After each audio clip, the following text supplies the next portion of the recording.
Hi hello എല്ലാവർക്കും സുഖമല്ലേ? എന്താ പറയല്ലേ, അഹമ്മദാബാദിലുണ്ടായ പ്ലെയിൻ ക്രാഷിൽ എത്ര പേരാണ് ജീവൻ പൊലിഞ്ഞത്. എന്താ പറയുക, മനുഷ്യന്മാർക്ക് ഇത്രയേ ഉള്ളൂ. ഇന്നിപ്പോൾ സംസാരിച്ചുകൊണ്ടിരിക്കുന്നതിനിടയ്ക്ക് പോന്നു. അതിൽ കയറുന്ന ഓരോരുത്തരും നമ്മൾ പുറപ്പെട്ടിട്ട് അവിടെ എത്താനുള്ള സ്ഥലത്തേക്ക് നോക്കിയിരിക്കുന്ന ഓരോരുത്തർ യൂട്യൂബിൽ വീഡിയോ ഇട്ടിട്ടുണ്ട്. എയർ ഹോസ്റ്റസ് ആയാലും ശരി, പൈലറ്റ് ആയാലും ശരി, എല്ലാ യാത്രക്കാരായാലും ശരി, എല്ലാവരും എത്താനുള്ള പോയിന്റിലേക്ക് നോക്കിയിരുന്ന് യാത്ര തിരിച്ചു വരിക, വീട്ടിലേക്ക് യാത്ര പറഞ്ഞ്, അതായത് ലണ്ടനിലുള്ളവർ കാത്തിരിക്കുന്നു. അങ്ങനെയുള്ള ഓരോ ആൾക്കാരാണ്.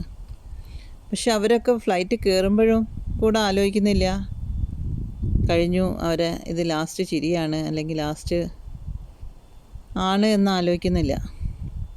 പക്ഷെ വല്ലാത്ത കഷ്ടം. ഇത്രയും പേര് ഒരുമിച്ച് ഓരോരുത്തരും ആഗ്രഹിച്ച് ആ ഒരാൾ മാത്രം രക്ഷപ്പെട്ട്, അത് അതിനേക്കാളും അതിശയം. അയാളെ ആയുസ് ഇനിയും കഴിഞ്ഞിട്ടില്ല എന്നതാണ് അതിൻ്റെ ഒരു ഇത്.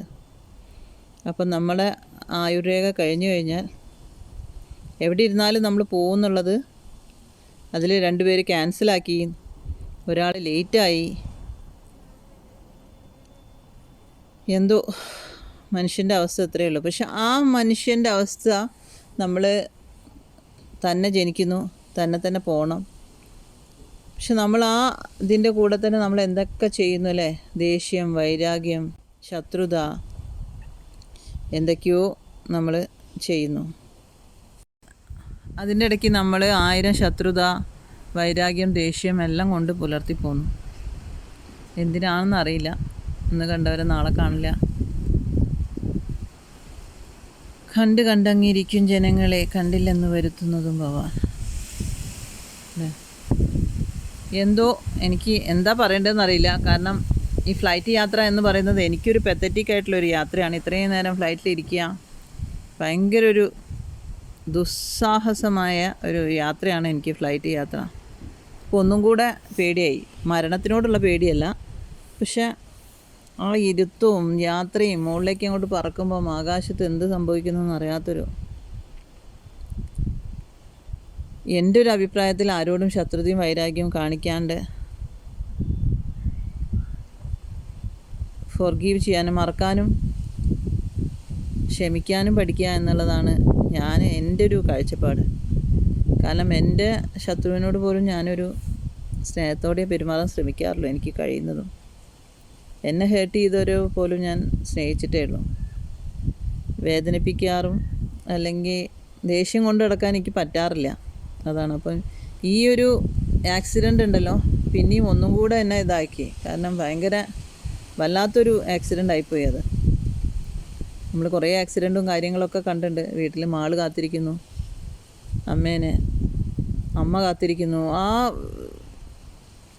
എന്താ പറയുക, ആക്സിഡൻറ്റ് സംഭവിച്ച അത്രയും ആൾക്കാരെ വീട്ടിലെ സ്ഥിതി എന്തായിരിക്കും എന്നുള്ളതാണ്. അവർ പോകേണ്ടവർ പോയി, പക്ഷെ ആ വീട്ടിൽ അനുഭവിക്കുന്നവർ എത്ര കാലം കഴിഞ്ഞാലായിരിക്കും ആ വേദനയൊക്കെ മറക്കാൻ പറ്റുക? അമ്മയ്ക്കൊക്കെ മക്കൾ പോയ വേദന മറക്കാൻ പറ്റുമോ? അതൊന്നും പറ്റും തോന്നിയില്ല. മക്കൾക്ക് അമ്മ പോയ വേദനയും അച്ഛൻ പോയ വേദനയൊന്നും മറക്കാൻ പറ്റുന്നൊന്നും തോന്നുന്നില്ല. പക്ഷെ മറന്നേ പറ്റൂ. എന്നാലും എത്ര കാലം വേണ്ടി വരും അവർക്ക് ഇതൊക്കെ നിന്നൊക്കെ ഒന്ന് എന്താ പറയുക, ഇമ്പ്രൂവ് ചെയ്യാൻ എന്നറിയില്ല. അപ്പം അതുകൊണ്ട് എന്താ പറയുക, കഴിയുന്നതും അതുകൊണ്ട് ആരോടും ശത്രുതയും വൈരാഗ്യവും ഇതൊന്നും കൊണ്ട് പുലർത്താണ്ട് സ്നേഹത്തോടെയും സന്തോഷത്തോടെയും ജീവിക്കുക എന്നതാണ്. എല്ലാവരോടും ക്ഷമിക്കാൻ പഠിക്കുക, എല്ലാവരെയും സ്നേഹിക്കാൻ പഠിക്കുക. ഇത്രയൊക്കെ എനിക്ക് പറയാനുള്ളൂ. കാരണം ഇത്രയേ ഉള്ളൂ മനുഷ്യൻ്റെ അവസ്ഥ. ഒറ്റയ്ക്ക് ജനിക്കുന്നു, ഒറ്റയ്ക്ക് മരിക്കുന്നു. അതിൻ്റെ കൂടെ ആരെയും കൊണ്ടുപോകാൻ പറ്റില്ല. കൂടെ സ്വത്ത്, പണം, അടി, പിടി, എൻ്റെതാണെന്ന് പറഞ്ഞിട്ട് എന്തൊക്കെ അടിയും പിടിയാണ് സ്വത്തിന് വേണ്ടിയിട്ടും പണത്തിന് വേണ്ടിയിട്ടും ഓരോന്നിന് വേണ്ടിയിട്ടും. എന്തിനാണെന്നില്ലേ ഇതൊക്കെ ഉണ്ടാക്കി വെച്ചിട്ടൊന്നും പോകുമ്പോൾ കൊണ്ടുപോകുന്നില്ല. പിന്നെ എന്തിനാണ് മനുഷ്യന്മാർ ഇങ്ങനെയൊക്കെ അടിപിടി കൂടുന്നത് ഒന്നും പറയാൻ പറ്റില്ല. കുറേ സമ്പാദിച്ച് വയ്ക്കുന്നുണ്ട് ഈ രാഷ്ട്രീയക്കാർ. ആരായാലും ശരി, കുറേ സമ്പാദിച്ച് കൂട്ടുന്നുണ്ട്. ആ സമ്പാദ്യങ്ങളൊക്കെ അന്നന്ന് യൂട്ടിലൈസ് ചെയ്ത് കഴിഞ്ഞാൽ ഉണ്ട്, അല്ലാണ്ട് ഇതൊന്നും കൊണ്ടുപോകാൻ പറ്റുന്നില്ല. എന്താ പറയാമെന്ന് എനിക്കറിയില്ല. കഴിയുന്നതും എല്ലാവരും സ്നേഹത്തോടെ സന്തോഷത്തോടെ മറക്കാനും പൊറുക്കാനും സ്നേഹിക്കാനും പഠിച്ചിട്ട് ജീവിക്കുക എന്നേ പറയാനുള്ളൂ. അതാണ് നമ്മളെ ഈ ആക്സിഡൻറ്റ് അല്ലെങ്കിൽ ഇതുപോലെ ഉണ്ടായ ആക്സിഡൻറ്റുകൾ അല്ലെ ഇനിയും ഉണ്ടാവാൻ പോകുന്ന ആക്സിഡൻ്റ് ഒക്കെ നമ്മൾ ആക്സിഡൻ്റ് ആയാലും എന്തൊരു ദുരന്തവും നമ്മളെ പഠിപ്പിക്കുന്നത് ഇതാണ്. കേരളത്തിൽ പ്രളയം വന്നു, സുനാമി വന്നു, കൊറോണ വന്നു, എല്ലാം നമ്മളെ പഠിപ്പിക്കുന്ന ഒരേ ഒരു പാഠം ഇതാണ്. ആർക്കും ഉണ്ടാവില്ല. പക്ഷെ നമ്മൾ കഴിയുന്നിടത്തോളം എല്ലാവരോടും ക്ഷമയും സ്നേഹവും മാപ്പും കൊടുത്തിട്ട് ജീവിക്കുക എന്നുള്ളതാണ് എനിക്ക് പറയാനുള്ളത്. എന്നെ സംബന്ധിച്ചിടത്തോളം ഇത് എൻ്റെ സ്വന്തമായിട്ടുള്ള വ്യക്തിപരമായിട്ടുള്ള ഒരു ഇതാണ്. കാരണം ശത്രുതയും വൈരാഗ്യമൊന്നും വെച്ച് പോയിട്ട് പിന്നെ അവർക്ക് എന്തെങ്കിലും പറ്റി കഴിഞ്ഞിട്ട് നമ്മൾ വിഷമിച്ചിട്ട് കാര്യമില്ല.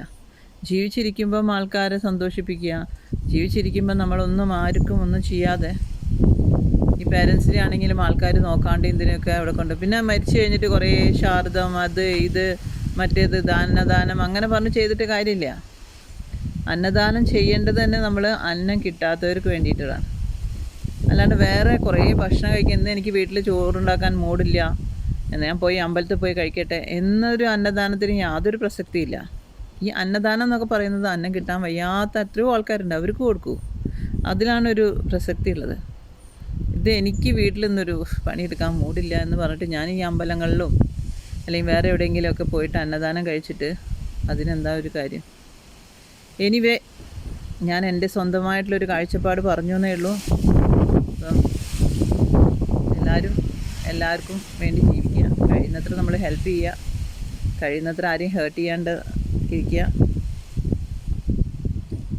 ഇത്രയൊക്കെ പറയാനുള്ളൂ. അഹമ്മദാബാദ് പ്ലെയിൻ ക്രാഷിൽ മരിച്ച എല്ലാവർക്കും ആത്മശാന്തി കിട്ടട്ടെ എന്ന് ഞാൻ പ്രാർത്ഥിക്കുന്നു. Okay, by.